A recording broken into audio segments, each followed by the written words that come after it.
Bem-vindos a mais um episódio de E aí, professor? Oi, Walter. Olá, Martin. Você vai bem? Sim, eu já desentalei aquele sapo da minha garganta. Eu espero que ele não volte. Que bom. Nós vamos continuar com uma coisa interessante hoje. Uma coisa que realmente afeta a cada pessoa neste planeta. Exato. Nós queremos fazer esta pequena série para mostrar como todo o planejamento de décadas, milênios, está se cumprindo nos dias em que vivemos. E isto deveria abrir os olhos de todos em relação a onde estamos no curso da história. Para alguns pode parecer apenas história, algo que não nos afeta diretamente, sabe? Mas afeta porque esta questão é tão invasiva em sua vida pessoal que precisamos falar sobre isso. E algumas pessoas podem ficar desanimadas porque nós continuamos nessa tendência de Papa Francisco toda hora. Mas toda vez você pode perceber que nós adicionamos coisas que são relevantes para o dia de hoje também. Mas é assim que deveria ser, porque nós temos que ver como isso progrediu através das eras e culmina neste momento Correto? agora. Então aguente conosco aqui, porque isso é muito importante. Sim, pois se esquecemos o passado, não compreenderemos o presente. Correto. Vamos abrir com uma palavra de oração.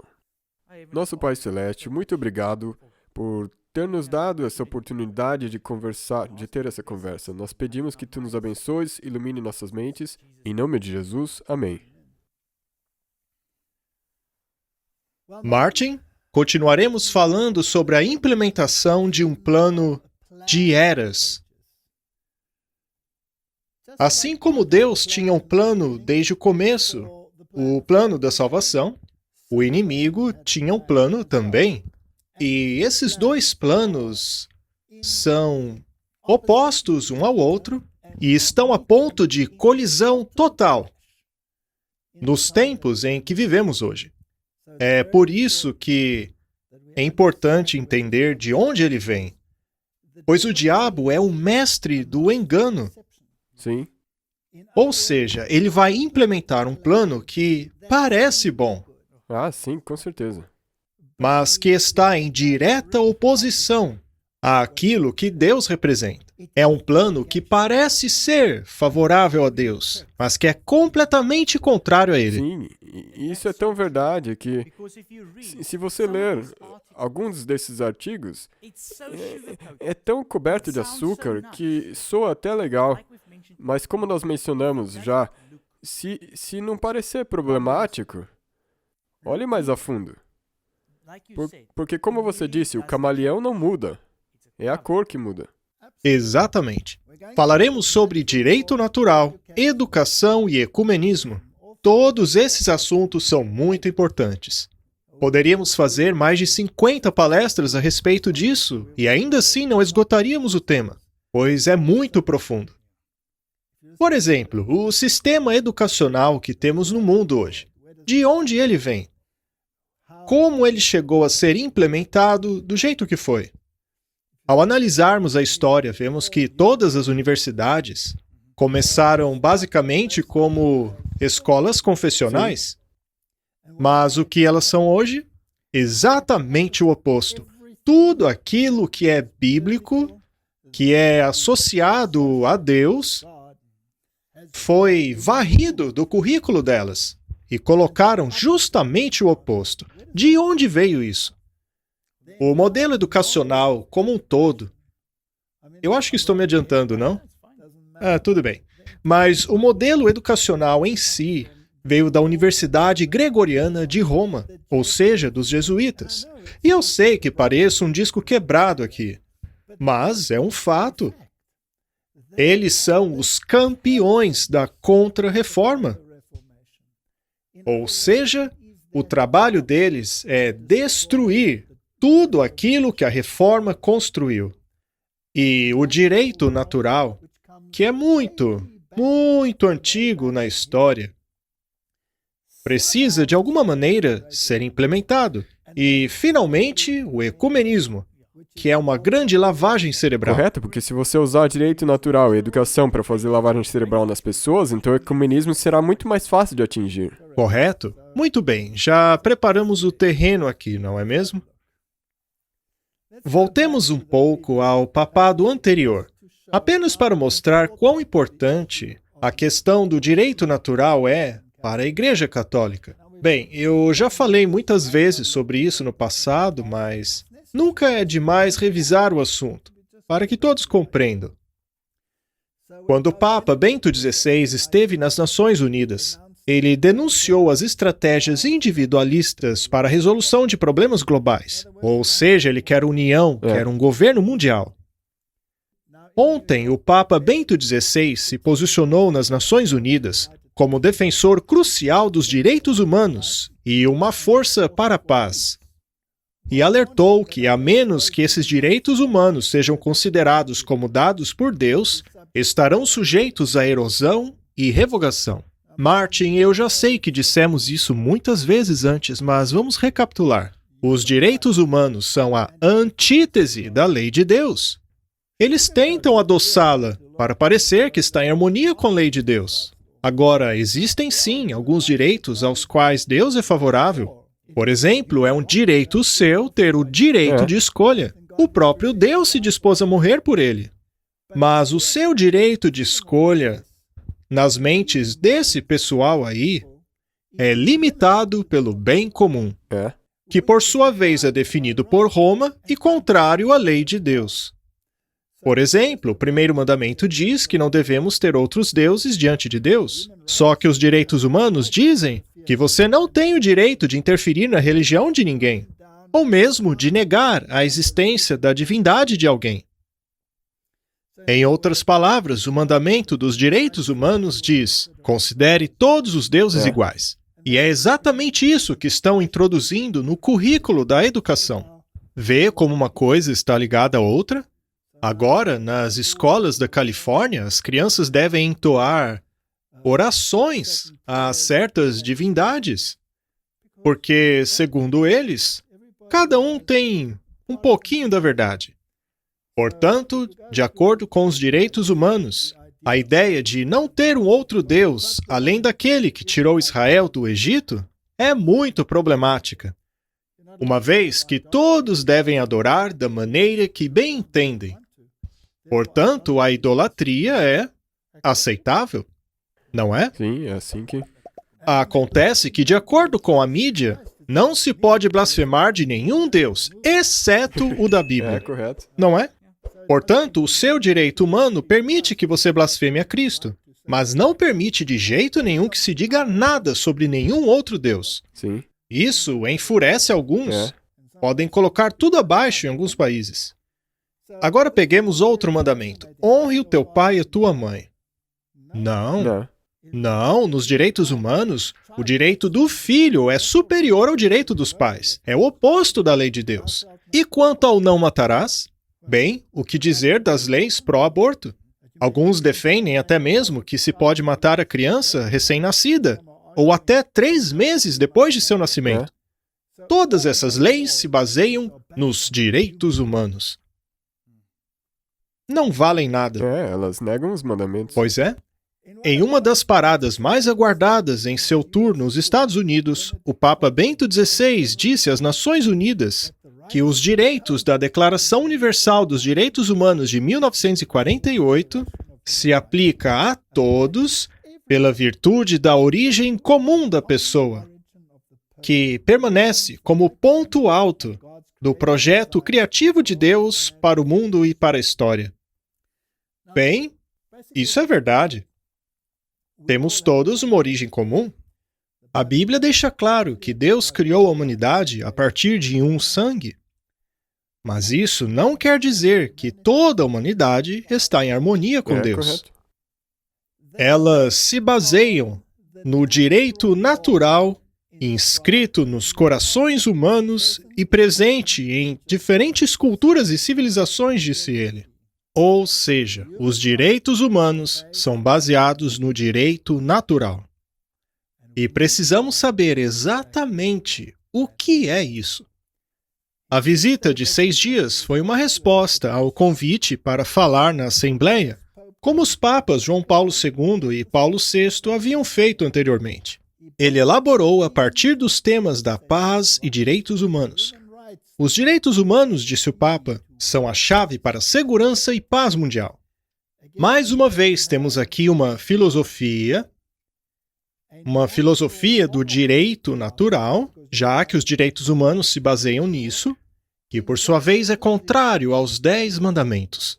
Correto, e mesmo esse direito natural está gravado no coração humano, onde os mandamentos deveriam estar gravados. Correto, e vieram do coração de Deus. Então, mais uma vez, temos esse embate, uma forma contra a outra. É importante entendermos isso. Se ele alega que foram dadas por Deus, mas são contrárias à lei de Deus, então qual Deus as originou? É mesmo. Enquanto esteve nessa missão global, ele também compareceu ao governo alemão, aonde também palestrou, o que é fascinante. Esse homem, portanto, vai a uma arena política, às Nações Unidas e a países individuais, especialmente os Estados Unidos e na Europa, aonde essas informações deveriam ser disseminadas. Mas o que ele disse lá é muito interessante. Temos aqui a sua jornada apostólica para a Alemanha, como foi descrita em 2011. E como está escrito em alemão, eu obviamente não vou ler, mas vou resumir. Ele basicamente está dizendo ao governo que, ao permitirem que ele falasse naquele fórum, eles estavam, desta maneira, reconhecendo o papel dele de representante da cadeira papal. Ou seja, ex-cátedra. Cátedra, catedral, da cadeira do bispo.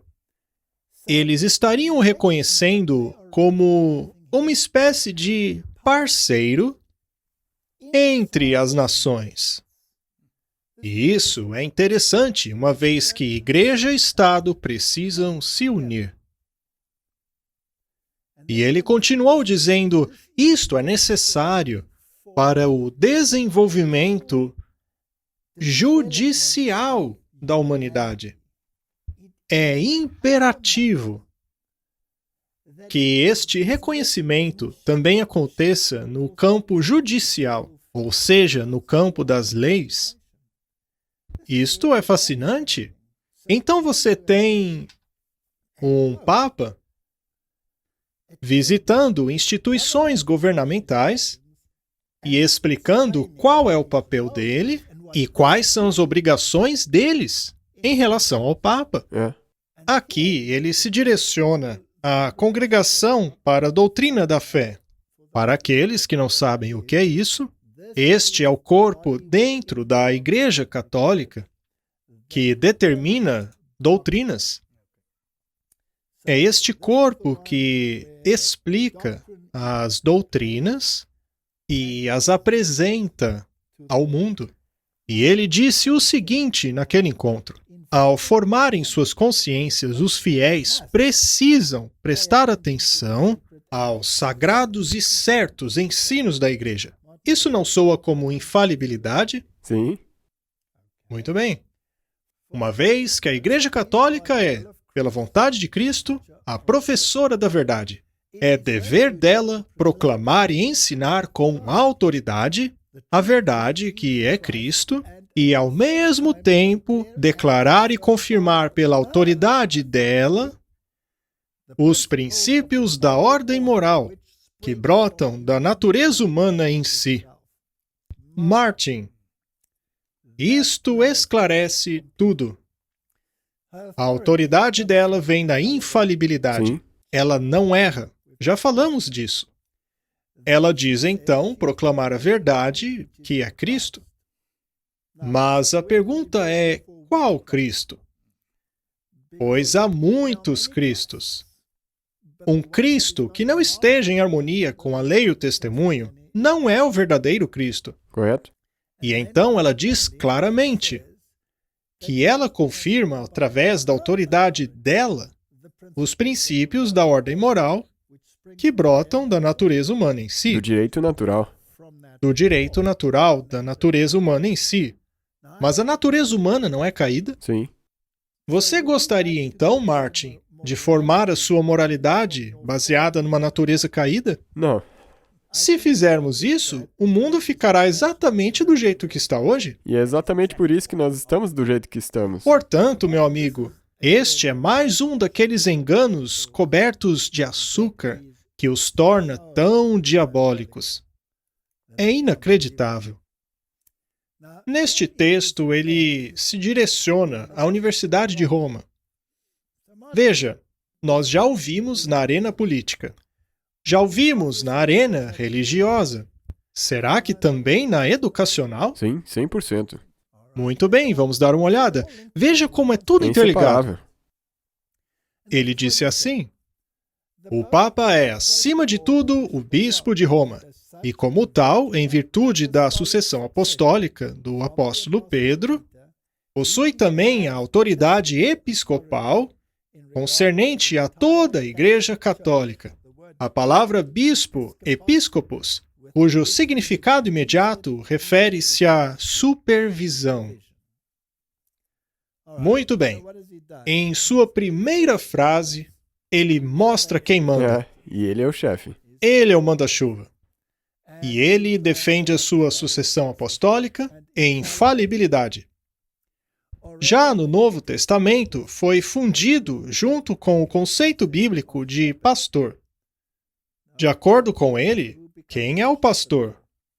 O Papa. O Papa é o pastor e o supervisor. Sim. A palavra para bispo quer dizer o que tudo vê. Lembre-se de que o chifre pequeno tinha olhos e boca. Ele era o que tudo vê. Ele é aquele que, a partir de um ponto elevado de observação, mas quem deu a ele esse ponto de observação? Foi ele mesmo. Ele mesmo. Pois Cristo disse que somos todos Sim. um. Não havia exaltação de um sobre o outro. Exatamente. Ele observa todo o território para se certificar de que o rebanho está no caminho correto. Essa descrição do papel do bispo direciona a visão, acima de tudo, para dentro da comunidade dos crentes. Ele está falando para a igreja e ele toma cuidado de se referir de maneira genérica, para deixar mais ecumênico. Mas essa comunidade, cuidada pelo bispo, grande ou pequena que possa ser, está no mundo.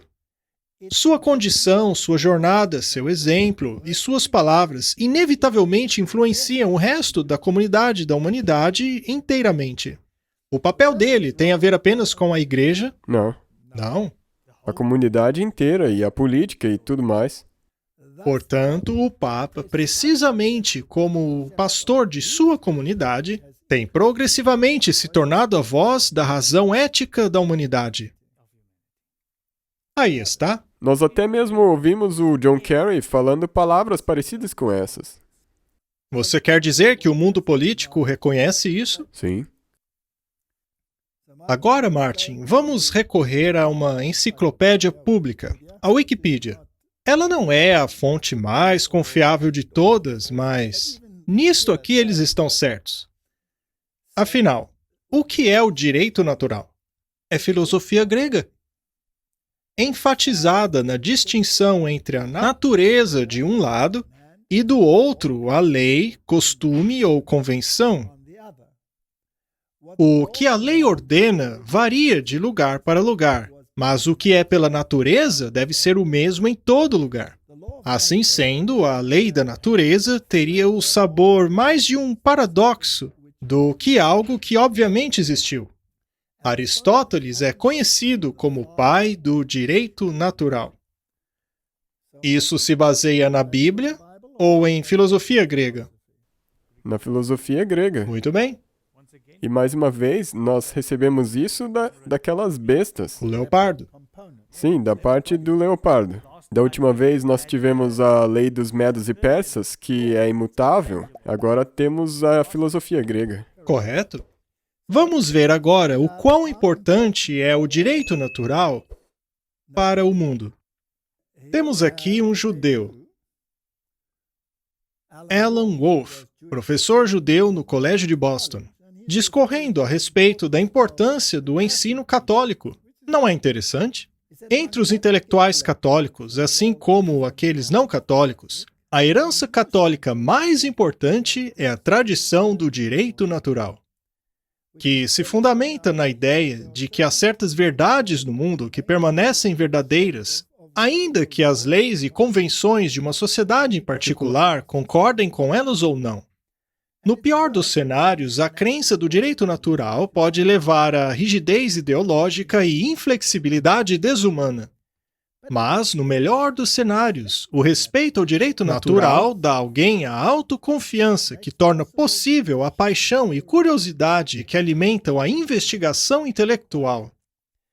O direito natural, em suma, nos vacina contra o pós-modernismo. Esta declaração é muito interessante. É. Os católicos tendem a defender que a verdade da existência de Deus deve significar a verdade da razão humana, a beleza da arte e a universalidade da moral. Isso foi muito bem colocado. A estatura moral da humanidade vem do homem, vem da razão do homem. É ele que possui a capacidade de criar a beleza e a moralidade. Ela vem do coração humano, ou seja, ela nega a Deus. Aqui temos o Richard Gula, um padre jesuíta. Ele diz que a lei natural é central à teologia católica romana. Direto da fonte, hein?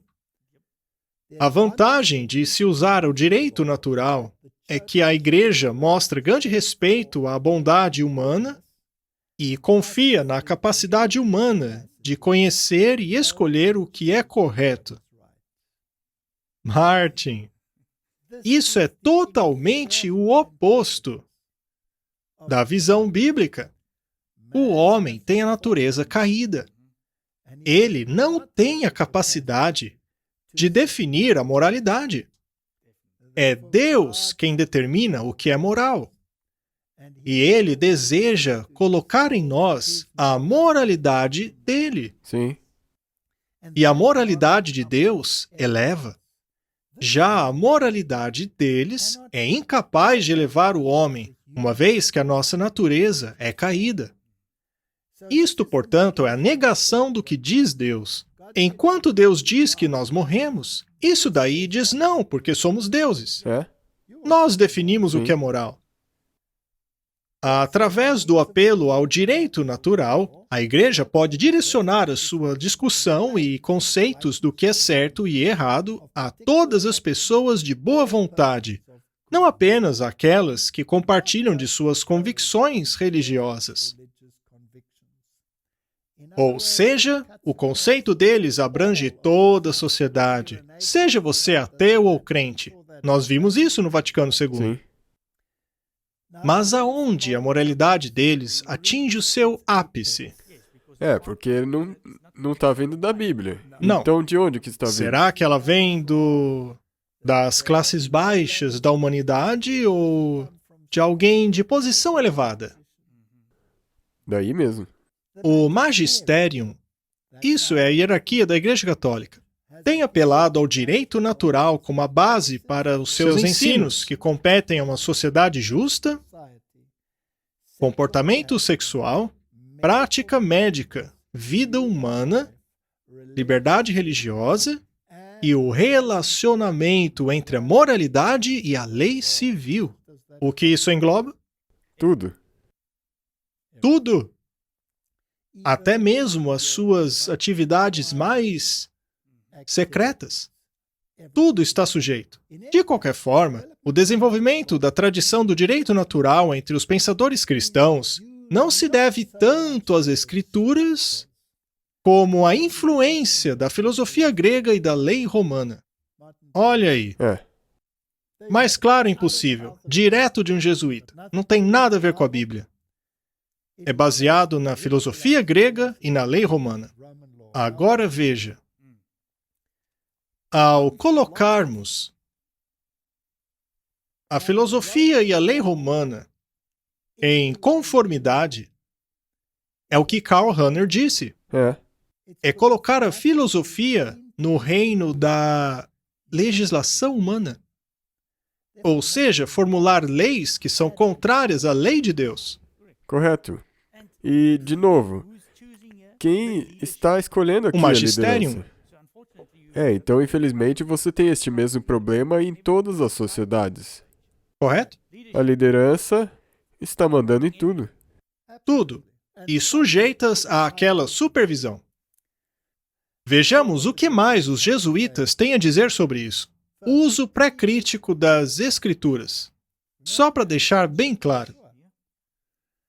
A tradição moral católica alega ter recebido o seu conhecimento moral de duas fontes: as Escrituras e o direito natural. Vamos com calma aqui. Vamos ver. Por estar tão preocupada em encontrar um terreno comum para a moralidade, de forma que todos os povos possam abraçá-lo, a tradição católica tem dado proeminência ao direito natural como a fonte primária de seu conhecimento moral. Meu amigo, o que ele disse? Ele acabou de dizer que a Bíblia é secundária e só serve como enfeite. Sabe, Martin, eu cresci num ambiente católico. Na escola em que estudei, eu frequentava regularmente aulas de catequismo. E nunca me deram uma Bíblia, só o catequismo. Para eles, você não precisa da Bíblia. Então acaba que nós não podemos usar esse livro para nenhuma lição histórica, nenhuma lição moral. Não. Tudo tem que Deixa ser ele pra através lá. do direito natural. Isso dá uma aparência bíblica para a teologia moral. Veja só, dá apenas uma aparência bíblica a essa teologia moral. A prova textual, na verdade, não permite que as Escrituras entrem no tecido da reflexão moral teológica. Se as pessoas não acordarem agora, elas jamais vão acordar. Mesmo em nosso meio, Martin, há pessoas dizendo que esse sistema mudou e que agora representa o cristianismo e o Deus do universo. Eu nem sei o que dizer, sério. Eu não sei nem como me direcionar a pessoas que pensam isso. Por terem estado sujeitos ao condicionamento histórico, os textos bíblicos precisam ser interpretados a fim de serem aplicados à situação contemporânea. Agora ele escancarou. Correto. Agora, Então, se a Bíblia diz uma coisa que vai contra o que eles dizem, a Bíblia tem que ser a Bíblia tem reinterpretada. que ser reinterpretada. Isso soa tão conhecido. A Bíblia foi escrita para tempos como aqueles, Isso. não para os nossos dias. Não. Tudo que é contrário ao que o direito natural diz. Vamos ver como eles desenvolvem isso. Tarefa exegética, ou seja, a maneira de se ler a Bíblia. A tarefa exegética procura determinar o que o texto diz em seu contexto original. Tudo bem, essa definição está correta. Será que o apóstolo Paulo tinha a mesma realidade em mente quando ele condenou a homossexualidade que nós temos quando usamos o termo na luz do nosso entendimento da psicologia e antropologia? Veja, é assim que funciona. A Bíblia condena uma coisa que o direito natural aprova. Quem tem que ceder? A Bíblia tem que ser vista como nós dissemos. Talvez isso foi escrito para aquela época, nós temos que colocar no contexto agora. Como resultado disso, precisamos ser modestos em nossas afirmações ao apelarmos para a reflexão moral da Bíblia. Precisamos ser tão modestos a ponto de jogar a Bíblia no lixo. Agora, vamos falar de educação. Educação sexual nas escolas hoje deve ser baseada no direito natural ou na Bíblia? No direito natural. Certeza? Sim, com certeza. É claro. Será que há muitos cristãos revoltados hoje em dia com a maneira como educam as crianças na escola? Sim. E qual a origem do mal? Da hierarquia. Qual delas? Do magisterium. Não, a Igreja Católica não tem influência sobre nós. O mundo está mergulhado nessa filosofia. E ela é totalmente contrária a Deus. Vejamos agora a tarefa ética humana, que basicamente é pregar aquilo que você entende da Bíblia. Homilética, não exegese. A hermenêutica procura estabelecer o sentido do texto para hoje, que não é o mesmo do sentido que está lá no texto. Por isso, Martin, que é tão melhor utilizarmos uma tradução dinâmica equivalente, qualquer uma que você goste, contanto que não seja direta, porque aí fica muito difícil distorcer aquilo que Deus disse. Fica difícil inserir o direito natural. Portanto, é melhor lermos uma tradução bíblica que facilite para nós, que já tenha sido digerida pelo direito natural. Por exemplo, nós não vivemos conscientemente aguardando um final iminente do mundo, como era o caso do período do Novo Testamento. Essa visão escatológica influencia a maneira como interpretamos as exigências radicais de Jesus quanto à proclamação do reino de Deus. Ou seja, não se estresse, o fim do mundo não virá. Não. Essa filosofia é da Bíblia ou da Igreja Católica? Ah, com certeza católica romana. Eles creem no milenianismo. Para eles, o mundo não vai acabar, pois a Igreja vai reinar. E é aí que queremos chegar. Esse slide diz tudo, Martin. A gente pode ir para casa agora. Mas vamos ficar. Isso é a Igreja Católica. É. Mas é só eles que estão nisso. É só eles. Não precisamos nos preocupar. Ainda que esteja nas nossas escolas, legislações, nos nossos governos. está em todo lugar. Mas não tem problema nenhum. Vamos ao Christian Institute. Esse é o novo arcebispo de York. Esta é a tradição anglicana. E segundo ele, a Bíblia deve se encaixar com a cultura atual. Não é exatamente o mesmo que disse o jesuíta? 100%. Chegaram até o ponto de criar Bíblias com neutralidade de gênero. Exato. Tem que se adaptar à cultura atual. Exatamente. Reinterpretando as Escrituras. Apesar do bispo Cottrell reconhecer as passagens bíblicas sobre o assunto, ele disse que elas são meramente parte de nossa história e herança. Mas o que podemos fazer é reconhecer que aquilo que sabemos agora sobre o desenvolvimento humano e sexualidade humana requer que olhemos de novo esses textos para ver o que eles realmente estão dizendo à nossa situação. Porque o que conhecemos hoje, eles não conheciam naquela época. Não é uma pena que Paulo era tão desinformado? Eu sinto muito. Se ele conhecesse o direito natural, ele não se confundiria tanto. Para mim é incrível como eles fazem das pessoas da Bíblia, as gerações anteriores, há milênios atrás, como se fossem estúpidos. Toda a Escritura é Ensinada para nossa correção. inspirada por Deus. Sim. Martin, o mundo protestante e o católico decidiram agora cantar a mesma música. É o que estão fazendo.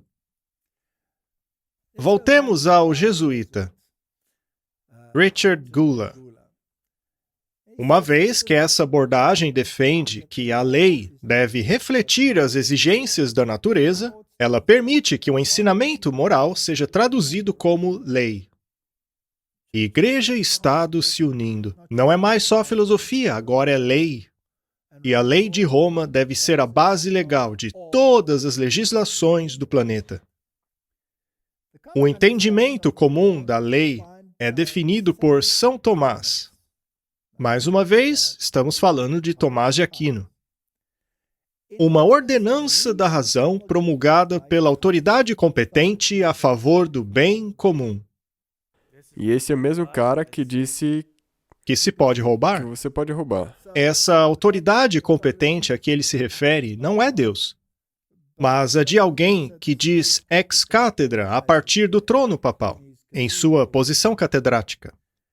Para o racionalista, algo é ordenado porque é bom. A perspectiva racionalista, comumente identificada com Tomás de Aquino, tem interpretado estritamente os elementos pertencentes à lei, à razão e o bem comum, como também interpretado largamente elementos pertencentes ao legislador, promulgado e autoridade competente. Basicamente, o que ele está dizendo é que a nossa lei, a nossa moralidade vem da razão, vem da capacidade humana. Mas ele também fala do legislador, que, é claro, é o bispo de Roma. O que nos leva à questão da educação. Já fizemos uma alusão ao fato de que essa filosofia é a base de nossa educação hoje. É.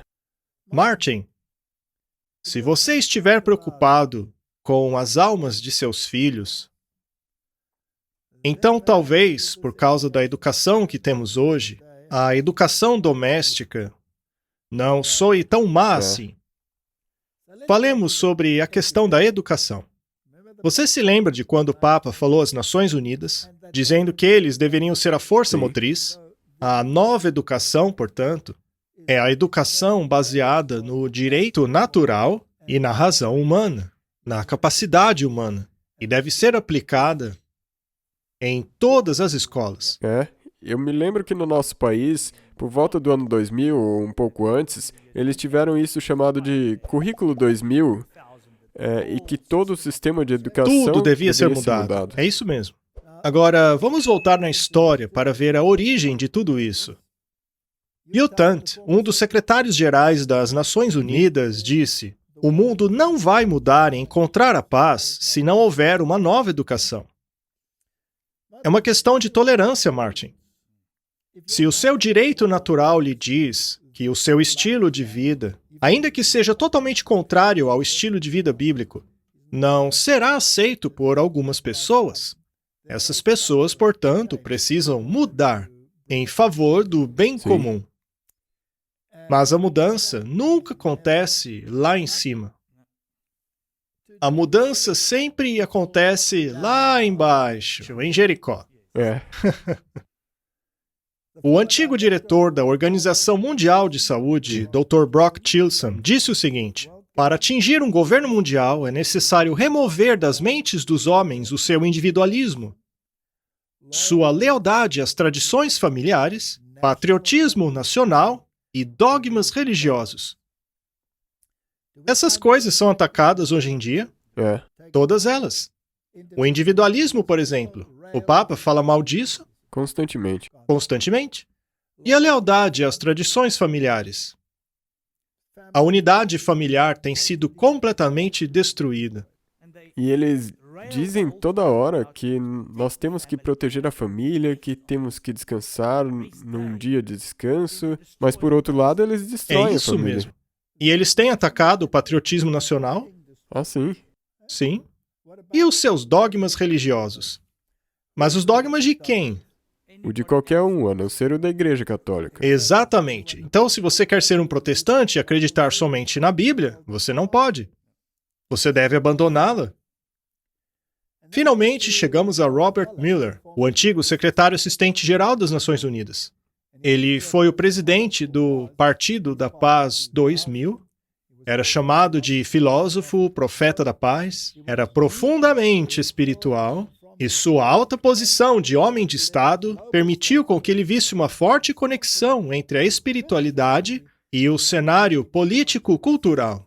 Ele também foi o chanceler da Universidade para a Paz, criada pelas Nações Unidas. Ele também criou o Currículo Central para o Mundo. Ele é conhecido por todo o mundo como o pai da educação global. O que será que ele acreditava? Que era tão comum entre os povos. Para o mundo inteiro. Para o bem comum e para o direito natural. Ele foi o criador do Currículo Central Mundial e recebeu o prêmio Educação para a Paz da Unesco em 1989. Ele também elaborou uma estrutura para cobertura de mídia. Será que hoje temos uma estrutura para cobertura de mídia? Sim, eu tenho certeza que todo mundo já viu isso nos últimos 2 anos. Não importa qual você assista, todas dizem a mesma coisa. E se você for contrário a eles, eles te censuram. Eles te censuram. E também uma estruturação para a consciência cósmica e planetária. Isso aí começa a ser nova era. Isso é totalmente nova era. E também uma estrutura para artes e cultura. Ou seja lá qual for a cultura da sociedade, ela deve ser incluída. E segundo a revista Novo Homem, ela foi desenvolvida para direcionar os nossos filhos a uma cidadania mundial, baseada em crenças terrenas, valores socialistas e a mente coletiva que está se tornando uma exigência para a força de trabalho do século XXI. Estamos vendo isso? Sim. E essa mesma linguagem é usada por muitos outros líderes, inclusive o Fórum Econômico Mundial. Nossas crenças devem ser terrenas? E os valores socialistas? Estão sendo muito promovidos. Não estão empurrando isso goela abaixo de todos? Isso é o bem comum. Isso é a síntese. É. A síntese entre os dois extremos, comunismo e capitalismo. Hoje dizem que precisamos de uma fusão entre o capitalismo e o socialismo. Tudo isso está se concretizando. Este é o prefácio do Currículo Central Mundial dele. A filosofia sobre a qual a escola de Robert Miller se baseia é encontrada nos ensinos dos livros de Alice Bailey. Martin, você viu isso? Isso deveria fazer você correr muito rápido. Alice Bailey é aquela que andou no mesmo caminho da Madame Blavatsky. A Sociedade Teosófica, que exalta Lúcifer como verdadeiro filho de Deus. Então, vamos deixar bem claro aqui, esse currículo educacional é satânico. Não é de se admirar que as pessoas tementes a Deus estejam tão revoltadas com a educação de hoje. Correto. E isso está sendo implementado em todos os lugares do mundo. Exato, está em todo lugar. E a escola dele era certificada como uma escola associada às Nações Unidas, provendo educação para a paz e cooperação internacional. Mas o que nos interessa é o resultado. Está acontecendo ou não? Está. Mas o que mais ele disse? Abra-se a Deus, ao universo, a todos os seus irmãos e irmãs, ao seu eu interior, ao potencial da raça humana, à infinidade do seu eu interior. Então você se tornará o universo. Você se tornará infinito. Você se transformará no seu real, divino e estupendo eu. Isso é Bíblia ou Nova Era, Martin? Profundamente da nova era. Isso é filosofia da Nova Era. Então, qual Deus ele serve? Ao mesmo Deus de Alice Bailey. E quem é ele? Lúcifer. Não é à Satanás. toa que nomearam a publicadora deles de Casa Publicadora Luciferiana. Agora vamos seguir com a questão da educação e chegar nos jesuítas.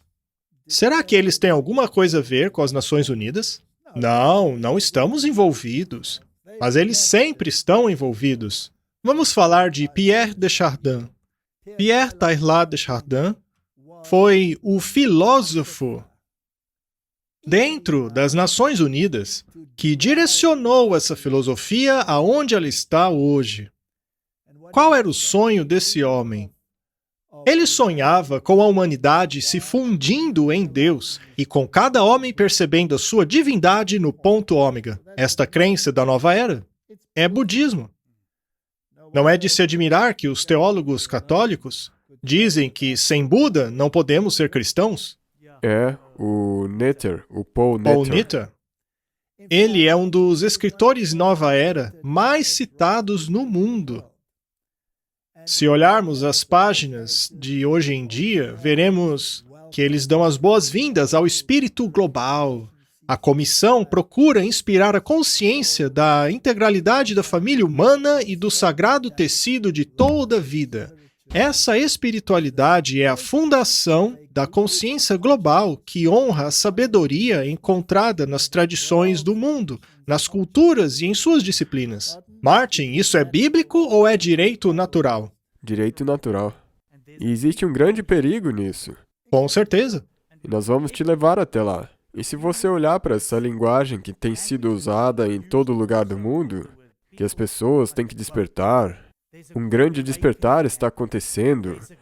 Existe um grande movimento para acordar as pessoas para todo esse mal que está sendo praticado.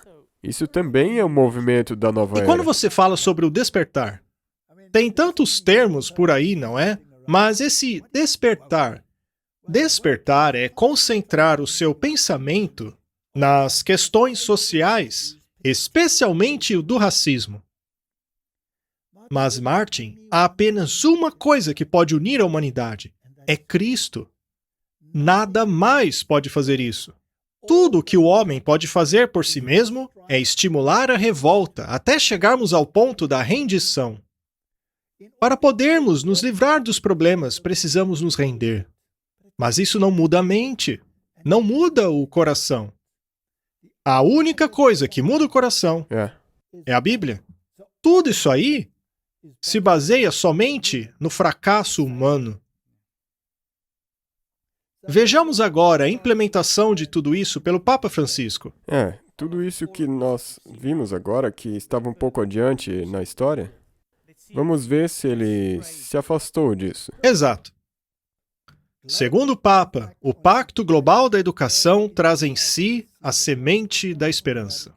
Vamos ler apenas a porção em negrito. Ela deve apresentar a esperança, que pode estilhaçar o determinismo e fatalismo e egoísmo do mais forte.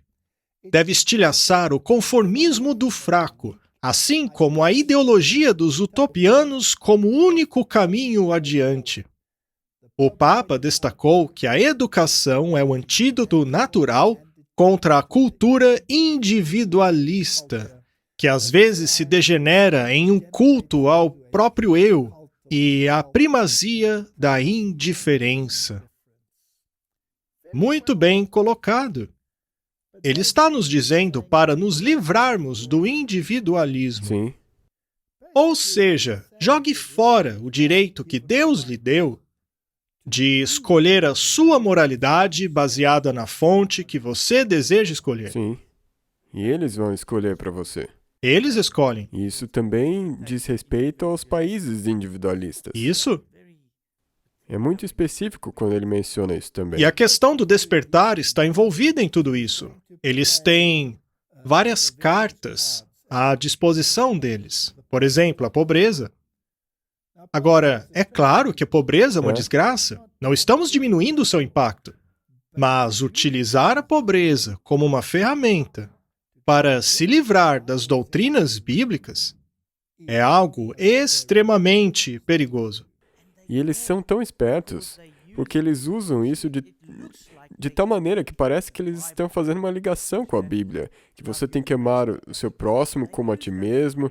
Eles usam essas frases, mas olhe mais a fundo. Essa não é a única coisa que eles estão promovendo. O problema do ódio, o problema do conflito entre as civilizações, o problema do racismo, brota do próprio coração humano. Não vem do coração de Deus. Deus não faz acepção alguma. Jesus não fez qualquer tipo de distinção. A única coisa que ele queria era atingir o coração. Seja o coração dos samaritanos ou o coração dos israelitas, era indiferente. Segundo ele, chegaria o momento em que não se adoraria nem nesse monte, nem em Jerusalém. Mas a adoração seria baseada na palavra de Deus, não é mesmo?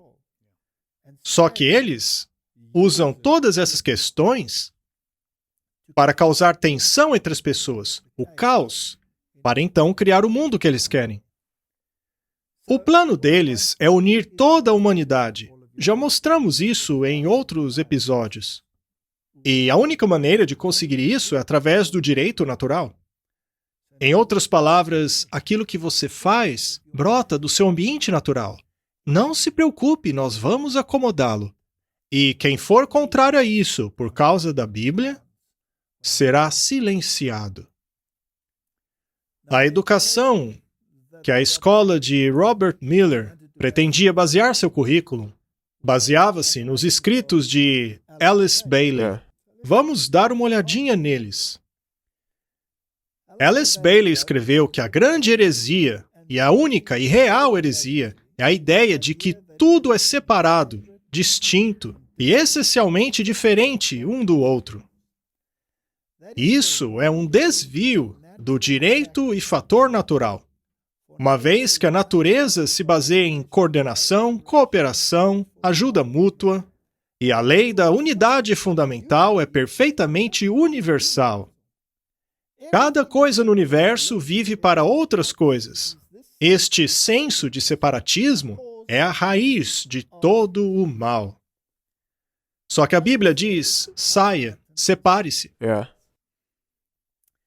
Isso vai contra o que a Bíblia diz em seu início. Pois havia os filhos de Caim e os filhos da obediência. Não é? Eles deviam se separar. E, eventualmente, ao chegarmos na época dos Hebreus, precisaram ser separados do ambiente egípcio, a fim de serem um povo santo, de sacerdotes para Deus. E no período da Reforma, também há separação. Sai dela, povo meu. Saia dela, se separe. Ainda haverá um último chamado. Saia, se separe. Esse, portanto, é um contra-chamado. É o oposto do chamado bíblico. E esse chamado final, ele já não começou? Com certeza já começou. Na verdade, é sobre ele que estamos falando agora, pois eu preciso tomar uma decisão.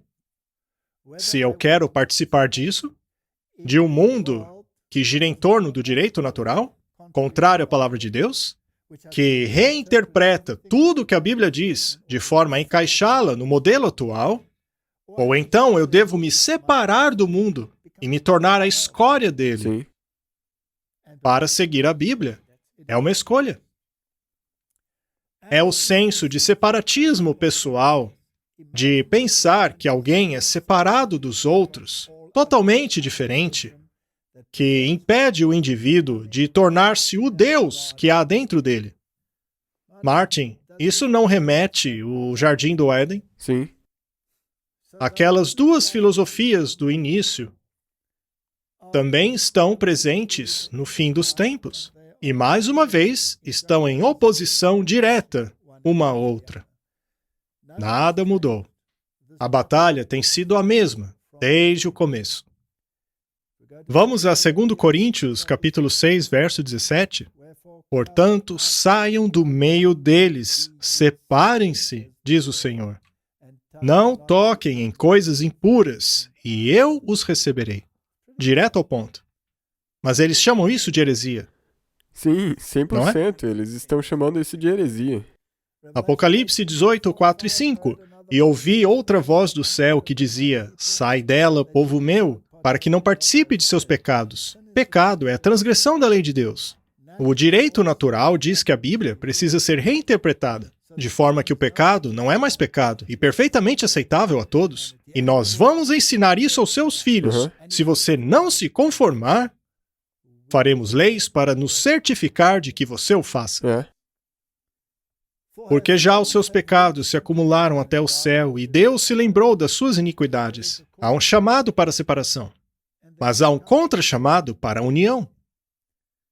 A Alice Bailey diz que separar-se é pecado. Ou seja, o que Deus diz é pecado. E o ecumenismo diz a mesma coisa. Exatamente. Você vê como um não existe sem o outro? Não, porque essa é a base. Direito natural, e então você pode alcançar o ecumenismo. Correto? De volta ao Papa Francisco. O Papa Francisco tem algo a dizer sobre o lazer. Leiamos as partes em negrito. Ao responder à questão, precisamos redescobrir o sentido do lazer? O Papa Francisco responde: junto à cultura do trabalho, precisa haver a cultura do lazer e gratificação. Em outras palavras, as pessoas que trabalham precisam de tempo para relaxar, para ficar com suas famílias, para curtir elas mesmas, para ler, ouvir música, brincar. Mas isso tudo é destruído em larga escala pela eliminação do descanso no dia do sábado. Cada vez mais pessoas estão trabalhando no domingo, como consequência da competitividade imposta por uma sociedade consumista. Nestes casos, conclui ele, o trabalho acaba desumanizando as pessoas. A ideia de um católico exaltar o sábado soa especialmente estranho nos Estados Unidos. Os católicos americanos nunca foram grandes proponentes do sabatanianismo, observando o domingo como dia especial, como dia de descanso. Essa era uma coisa dos protestantes. Martin, ele é muito astuto. Ele diz que precisamos de um dia de descanso e cita o domingo como esse dia e diz que até os protestantes têm essa ideia. Na verdade é a ideia deles. Ele não é esperto? Então, mais uma vez, ele acaba negando o que a Bíblia diz. Ele vai contra ela em todos os pontos. E agora é assim que eles trazem o ecumenismo. Não somos somente nós que estamos dizendo isso, os protestantes também estão dizendo. Então nós poderíamos nos unir nisso. O Papa disse recentemente que o direito à propriedade é um direito secundário. O Papa Francisco enviou uma forte mensagem nessa quinta durante uma videoconferência com a Organização Internacional do Trabalho. Ele afirmou que o direito à propriedade é um direito secundário e não primário. E mais uma vez falando aos sindicatos. Sim, aos sindicatos. Mas, Martin, nós já citamos em um episódio anterior o livro Megalomania Eclesiástica. A Igreja Católica Romana alega o direito à propriedade somente para ela. E que somente aqueles que vivem de acordo com os ideais dela têm direito à propriedade privada. É um direito secundário. O primário pertence somente a ela. E ao consultarmos a Bíblia, vemos que o rei Acabe cobiçou a vinha de Nabote. E o que foi que Nabote disse ao Estado? Não é o seu direito. Não é seu. Deus me deu esse direito.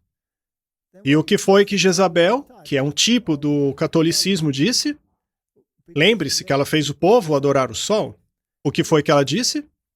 Não se preocupe, eu vou conseguir isso para você. Vou pegar para você. E ela o matou?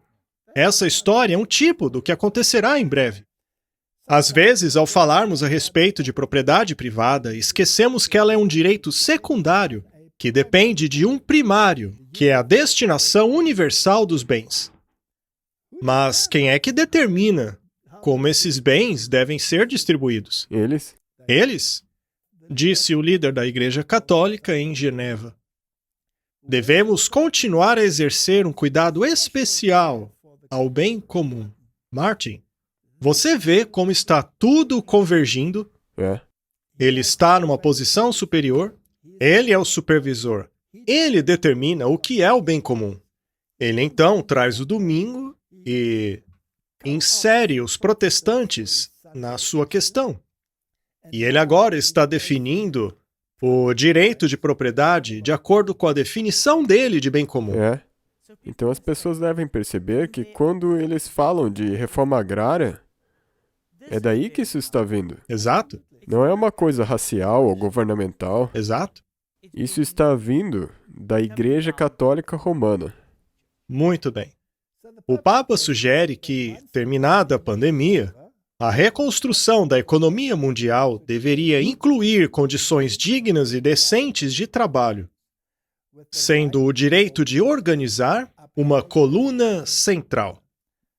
Portanto, para os sindicatos, condições decentes de trabalho incluem o domingo.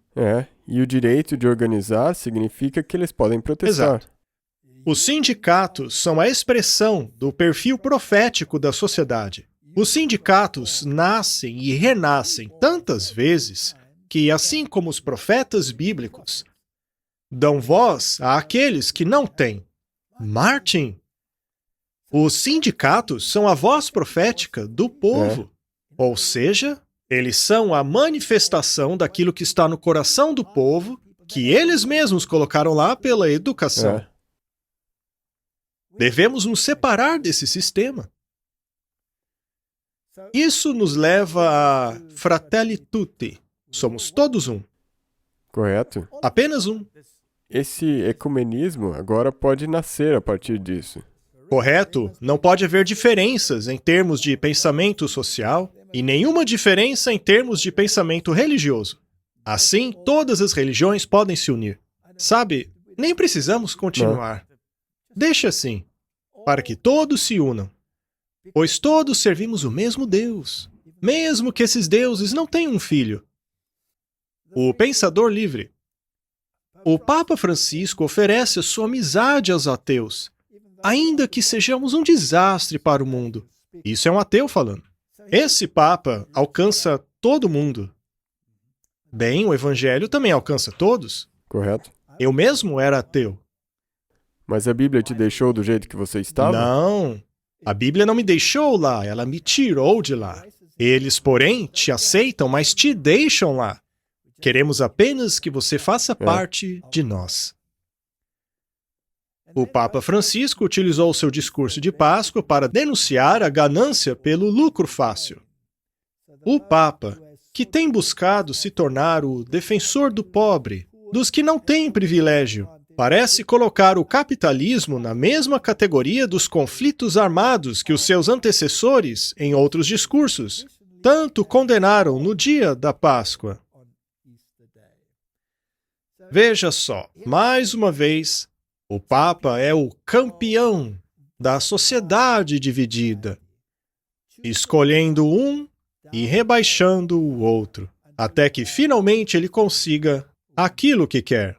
Segundo o Papa, os ateus que praticam bem também são salvos, não apenas os católicos. Será que eu estava redimido quando era ateu? E como você pode ir ao Pai? Somente pelo nome de Jesus. Exato. Se você não proclamar o nome dele, Não importa quanto dinheiro eu dei aos pobres. Não importa. Sabe de uma coisa? Eu achava que eu era uma boa pessoa, até que eu percebi que era um pecador. E foi somente quando percebi que era um pecador que senti a necessidade de um Salvador. correto? Isso é muito importante. Ele elimina essa necessidade. Essa filosofia é muito perigosa. Então, Martin, parece que ele tem espaço para todo aquele que desejar entrar. Não mude, isso não é necessário. O rito zairiano é um modelo promissor para a Amazônia. Mas do que se trata isso? O rito encoraja a participação e engajamento da congregação. Há um constante vai e vem entre a assembleia e o celebrante principal. Os congregantes movem-se graciosamente na igreja como uma expressão de sua alegria e fé. Qualquer cultura se encaixa perfeitamente. Vibração cultural e espiritualidade, um modelo para o rito amazônico, um convite às liturgias inculturadas. Veja essa terminologia, Martin. Eles só se importam com liturgia. Eles se preocupam com tudo, menos a palavra de Deus. Vamos incluir todas as culturas, não importa o quão pagãs sejam. Mulher amazonense que conduz a cerimônia de plantio de árvores do Vaticano revela o significado pagão. Ela diz que ao curvarem-se diante das estátuas de Pachamama durante a cerimônia de 4 de outubro, disse ela com relação ao evento, o sínodo é para plantar, aguar e cultivar essa árvore, para que os povos da Amazônia sejam ouvidos e respeitados em seus costumes e tradições, experimentando o mistério da divindade presente no solo amazonense. Isso é adoração à terra. É, panteísmo. Puro panteísmo. Culto a Gaia, como você disse. Eles acham perfeitamente aceitável que o Papa participe desta cerimônia. Portanto, o direito natural traz aquilo que é natural à sociedade para dentro dela, e a sociedade deve aceitar. Vamos dar uma olhada na cerimônia.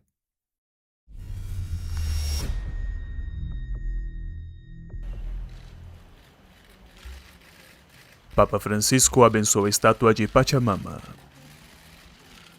Nossa Senhora da Amazônia, dádiva de vida.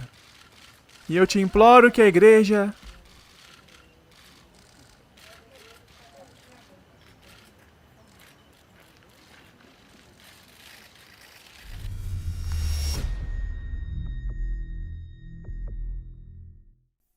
Eu sei que já mostramos isso antes, mas é apenas para mostrar como eles abraçam as filosofias naturais, o direito natural. Papa e o Grande Imã, declarações históricas de paz, liberdade e direitos das mulheres. Não precisamos ler todo o artigo, mas perceba a combinação. Temos o direito das mulheres, temos o Islã, catolicismo e até a Pachamama. Tudo junto. Isso é a filosofia do direito natural. Enquanto a Bíblia diz, saia. Deus não tem nada que ver com a filosofia do Egito ou da Babilônia. Papa Francisco na África. Os hindus comparecem à missa em Maurícia. Eu sou a favor da liberdade religiosa. Todos podem acreditar naquilo que querem acreditar. Eu sou contra a forçar qualquer tipo de crença. Mas eu posso pregar o Evangelho. Sim, e se eu quiser estar em ecumenismo com você, então temos que acreditar na mesma coisa. Eu certamente não acredito na mesma crença de alguém que nega os princípios da Bíblia, seja do Islã, ou de uma religião pagã, ou filosofia da nova era, tudo aquilo que eles estão aceitando. Protestantes tomarão a comunhão católica em uma catedral calvinista em Geneva, no dia do ano bissexto. Para eles, este sacrifício é literal. É um sacrifício literal. Chega a ser inacreditável que uma igreja protestante participe de uma missa católica. Este é o motivo pelo qual a reforma, o movimento protestante foi iniciado. Sim, eles estão participando de um ritual pagão. Isso é adoração ao sol babilônica. A verdade é que por um sacrifício apenas fomos aperfeiçoados para sempre. O Papa Francisco diz que o ecumenismo é alcançado pelo caminhar, que então é acimentado pelo sentar. Caminhamos juntos na esperança de que, ao atingirmos progresso suficiente, os obstáculos que hoje parecem intransponíveis não serão mais, disse ele. O que queremos mostrar é que tudo isso embarca o que é a filosofia do direito natural. A Bíblia diz, porventura andarão dois juntos se não estiverem de acordo? Exato. Então, se eles estiverem andando juntos, significa que esses protestantes têm que concordar com os É católicos. isso mesmo. Por exemplo, a questão da Eucaristia. Permita que sua mente volte pelas páginas da história. Os protestantes viam a missa católica como um ritual pagão.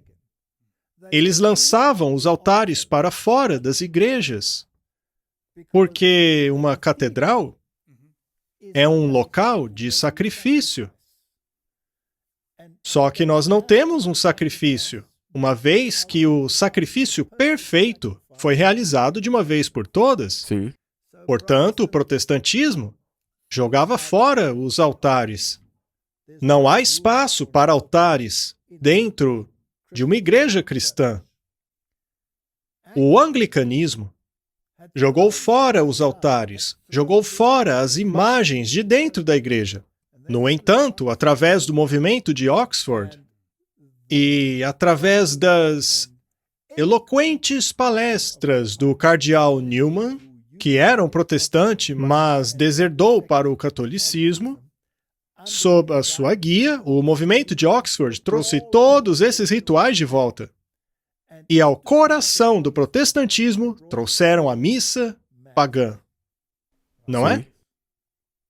E agora, os protestantes em geral, a partir daí, devem participar de tudo isso. Tudo pelo bem comum. Vamos deixar bem claro. A cola que une o protestantismo tradicional ao catolicismo foi criada no Vaticano II. Já falamos sobre o movimento carismático, de seu papel de unir ambos e fazer com que o Espírito seja a norma. Sim. Os protestantes acham que esse movimento carismático, o movimento pentecostal, é algo que surgiu do coração do protestantismo, mas não. Surgiu do coração do catolicismo. Correto. É um movimento que faz a Bíblia exatamente aquilo que os jesuítas querem fazer, não é? Sim. Esse movimento a neutraliza, retira o seu poder. Sim, você pode usar um verso de vez em quando. Use à vontade as suas palavras de louvor, mas a norma é o Espírito. E de onde isso se originou? Vamos perguntar ao próprio movimento pentecostal. A Reforma Protestante poderia também ser conhecida como uma das maiores divisões de igrejas da história. O que aconteceu em 1521, quando Martinho Lutero foi excomungado da Igreja Católica, abriu amplamente as portas ao espírito de divisão. Desde aquela época, a verdadeira unidade na Igreja ficou quase desconhecida, com denominação após denominação e divisão de igreja após divisão de igreja. A oração de Jesus para que todos sejamos um parecia ser quase inatingível. No entanto, no coração de uma jovem freira, o Espírito Santo estava acendendo uma chama que provocaria uma mudança milagrosa. A beata Helena Guerra não descansaria em encorajar o Papa Leão XIII a estabelecer uma devoção institucional ao Espírito Santo. Ele dedicou seu pontificado à reunião de todos os cristãos e no primeiro dia de 1901, invocou o Espírito Santo sobre toda a cristandade para inaugurar o novo século. Naquele mesmo dia, em Topeka, Kansas, o movimento pentecostal acendeu a chama quando uma jovem começou a falar em línguas, após a invocação do Espírito Santo ter sido feita por um evangelista leigo. Após o derramamento pentecostal de 1901, um avivamento começou em 1906 na Rua Azusa, trazendo mudanças reais e duradouras na vida daqueles cujos corações foram tocados. Os anos se passaram, trazendo pequenos sinais de esperança na Igreja Católica. Assim como o Papa Leão XIII orou por um derramamento do Espírito Santo em 1901, o Papa João XXIII orou em 1962 para que Deus renove suas maravilhas em nossos dias, como por um novo Pentecostes. Essas orações finalmente começaram a ser atendidas em 1967. Esse novo mover do Espírito Santo não aconteceu nas mãos do clero, mas sim entre um grupo de estudantes católicos da Universidade de Duquesne. E rapidamente se espalhou para a Universidade de Notre Dame, e foi então vivenciado na Igreja Católica em 1970. Este movimento carismático mundial inclui atualmente cerca de 700 milhões de pessoas, das quais 160 milhões são católicas. Esta renovação carismática cresceu de pequenos grupos de oração para conferências nacionais e internacionais. A magnitude da mudança que estava por vir por causa dessa abertura e acolhimento ao Espírito Santo não foi inicialmente conhecida. Pela grande obra do Espírito Santo, essas paredes divisionais de 500 anos estão caindo. Os eventos históricos no início da renovação carismática são significativos para a unidade, não apenas entre os cristãos individualmente, mas também para a unidade em toda a Igreja mundial. A separação entre a Igreja Católica e os luteranos, iniciada nos anos 1500, foi revertida, quase 500 anos depois, em 1999, por meio da Declaração Conjunta sobre a Doutrina da Justificação. Juntos, eles declararam que o próprio Cristo é a nossa justiça, somente pela graça, pela fé na obra salvífica de Cristo, e não por qualquer mérito de nossa parte, somos aceitos por Deus. O entendimento comum da justificação pela graça de Deus por meio da fé em Cristo construiu uma ponte, reunificando as igrejas. E isso é só o começo. Em todo o mundo, cristãos de todas as denominações, raças e línguas estão se unindo e novamente se tornando o corpo de Cristo. É agora que quase chegamos à unidade de nossa fé que o mundo poderá saber que somos seus discípulos. Alguém devia dizer um amém bem forte.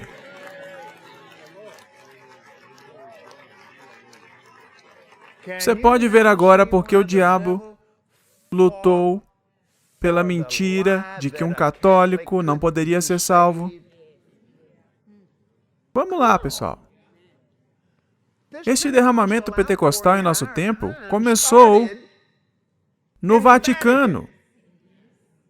Não começou na Rua Azusa. Não começou em Topeka, Kansas. Foi um papa que invocou fé e pediu a Deus um novo Pentecostes.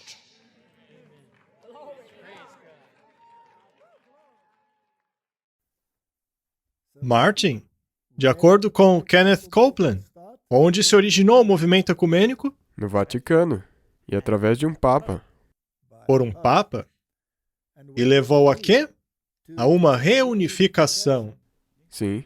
E baseado em uma declaração conjunta na questão da justificação, que distorce totalmente a doutrina da justificação, já que ela diz pela graça apenas, ao invés de pela fé apenas. Diz também pela obra salvífica de Cristo, ao invés do sangue de Cristo. Com isso, conseguiram mesclar o catolicismo e o protestantismo em uma sinergia que não é bíblica. Esse documento utiliza palavras muito bem escolhidas, mas que são completamente opostas à doutrina da justificação pela fé. E ele também mistura a justificação com a santificação, o que é absolutamente impossível. E também é importante lembrar que o Kenneth Copeland mencionou que o Papa ter invocado suscitou o movimento de falar em línguas. Correto? E o Papa Paulo VI, quando falava sobre as questões do Vaticano II, falou em línguas. É ali que está a origem. Ele coloca o Espírito como a norma e a Bíblia como secundária. E para onde tudo isso está levando? Bem, está levando para esse chamado sentimento de união ao catolicismo romano, que tem a mesma manifestação dentro de suas igrejas. Nós já mostramos isso antes, mas vamos mostrar mais uma vez. Ok, o negócio é o seguinte. Eu acredito que a Igreja Católica e a Igreja Cristã vão se unir agora mesmo. Pai, eu te agradeço em nome de Jesus, Deus, por um poderoso batismo na Igreja Católica, Deus. Espírito Santo, mais fogo, nome de Jesus, fogo do céu, em nome de Jesus. Nós somos uma delegação católica e venho da Itália. E eu trago a vocês uma saudação de 150 milhões de católicos carismáticos. Nós queremos, Lu, beijar os seus pés como católicos e honrá-lo com este gesto agora mesmo.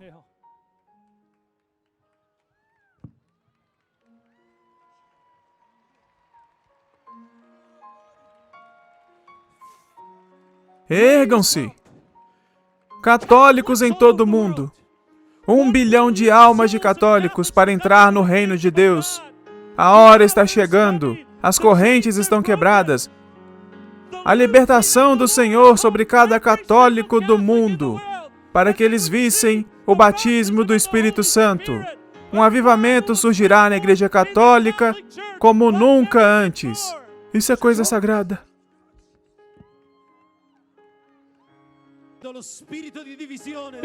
Porque você está quebrando o espírito de divisão. Você está preparando um grande reavivamento. É para isso que o espírito deles tem os conduzido a uma união entre verdade e erro. Correto.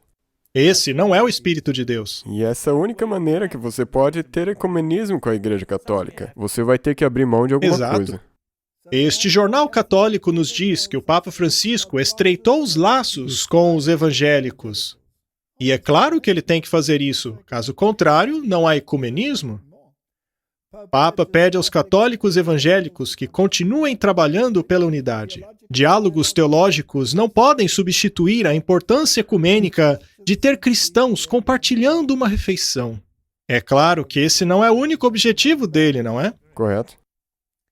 Reconhecendo que são irmãos e irmãs, amando uns aos outros, disse o Papa. O retiro é parte do movimento de João 17. E veja, isso é de junho de 2021. Que alimenta o companheirismo entre católicos, protestantes, ortodoxos, evangélicos e pentecostais. Mas, como sabemos, também inclui paganismo, seja lá o que mais vier. Correto. É nesta direção que estamos todos caminhando. Martin, vamos voltar agora ao básico. Já vimos bastante sobre o bem comum. Vimos todos os elementos. Vimos como eles se interligam e cada um deles nega a palavra de Deus. Vamos para o Catequismo da Igreja Católica. Esta é a segunda edição do Catequismo Católico Romano. Artigo 2188. É muito importante. Vamos ler. Com relação à liberdade religiosa e ao bem comum de todos, os cristãos deveriam procurar pelo reconhecimento do domingo como feriados legais e o dia sagrado da Igreja. Devem dar a todos o exemplo público de oração, respeito, alegria e defender suas tradições como uma contribuição preciosa à vida espiritual da sociedade. Se a legislação de um país exige o trabalho ao domingo, este dia, ainda assim, deve ser vivido como o dia de nossa libertação, que permite compartilharmos nesse ajuntamento festivo essa assembleia dos primogênitos que foram inscritos no céu. O domingo é a marca do poder eclesiástico da Igreja. Eles dizem isso vez após vez. O fato de terem transferido a solenidade do 7º dia para o 1º dia é a marca de sua autoridade eclesiástica. Só que também é parte do bem comum. Portanto, quando o Papa fala do bem comum, o domingo nunca é excluído. Nunca. Nunca. Os cristãos devem buscar o reconhecimento do domingo como feriado legal. Será então que o catequismo pede por uma legislação dominical? Sim, inequivocadamente. Muito bem. Baseado no que vimos, que não importa de onde você vem, se você é um ateu, se você é de uma das maiores religiões do mundo, se você adora a terra, se você é um panteísta, não importa. Neste bem comum, neste descanso, que está sempre ligado ao domingo, se torna parte de toda a humanidade, não apenas religiosa. Então, ao trazerem esse aspecto, será que poderão trazê-lo sobre qualquer circunstância, Sim. até pagã, De qualquer maneira. contando que seja reconhecido? Sim, Mas é contra a palavra de Deus? sim, Muito bem. É a marca da besta? sim. É claro que é, está no catequismo. Essa é a marca. É a marca. É nessa direção que estamos indo. E há pessoas, mesmo Até em nossa entre igreja, nós. dizendo que precisamos repensar a maneira como interpretamos os escritos dos profetas. especialmente dos últimos profetas. É. Há pessoas dizendo que não vai acontecer do jeito que achávamos que seria. Essas pessoas devem estar profundamente enganadas. Porque, veja só, eles deixam tudo bastante claro. Bem, eu tenho que dizer que muitas dessas coisas que nós acabamos de falar, talvez também fizeram uma lavagem cerebral neles também. Pois é. Portanto, Martin, se você expuser essas coisas, você se torna um inimigo do sistema? Com certeza. Com certeza, não? Sim, se você for contra qualquer uma dessas coisas, é como se tivessem pegado o marcador e destacado você. Vamos olhar mais um aspecto antes de concluirmos. Este é o jornal América. Lembre-se que esse é o jornal jesuíta, lá nos Estados Unidos. Então, o Jesuit Review, 23 de junho de 2021, Papa Francisco, aqueles que insistem em guardar a verdade, ao invés de pregarem o evangelho, sempre foram uma ameaça à igreja. Que frase mais estranha! Sim. E isso sempre não está somente mostrando agora. Martin, guardar a verdade. Aqueles que insistem em guardar a verdade são uma ameaça para a sociedade. É, Ok, vamos deixar isso bem claro. Como a Bíblia define a verdade, Martin? Jesus é o caminho, a verdade e a vida. sim. A tua palavra é a verdade. Todos os seus mandamentos são verdade. Sim. Então, vamos refrasear isso daí.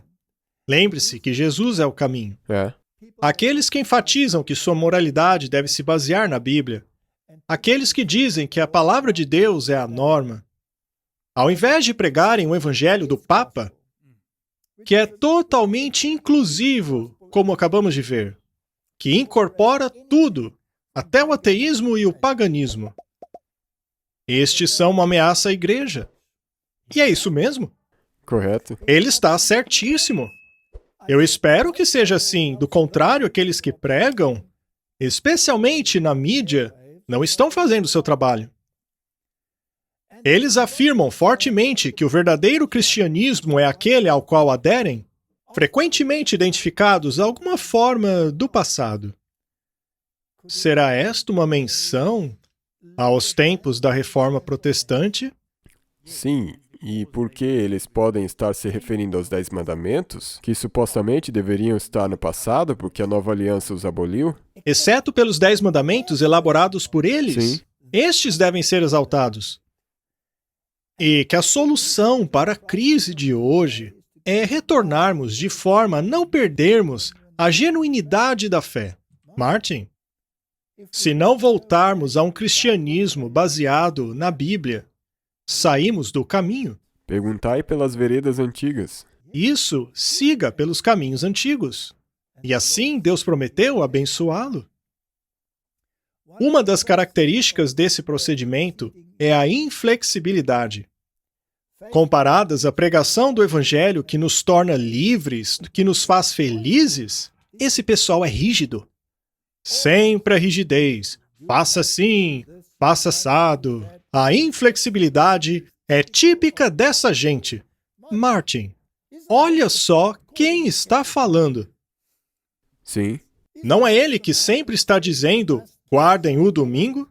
Não é esse o homem que diz, vocês devem tolerar todo tipo de mal. Do contrário, Sim. não se encaixam no bem comum. você tem que fazer tudo pelo bem comum.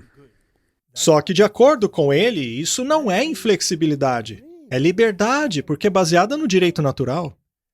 Os novos pregadores não sabem o que é humildade, não sabem o que é fraternidade. Fraternidade para eles é aceitar tudo que faz parte desse sistema. É o caminho da mansidão, da obediência confiante. E eles não sabem o que são essas duas coisas.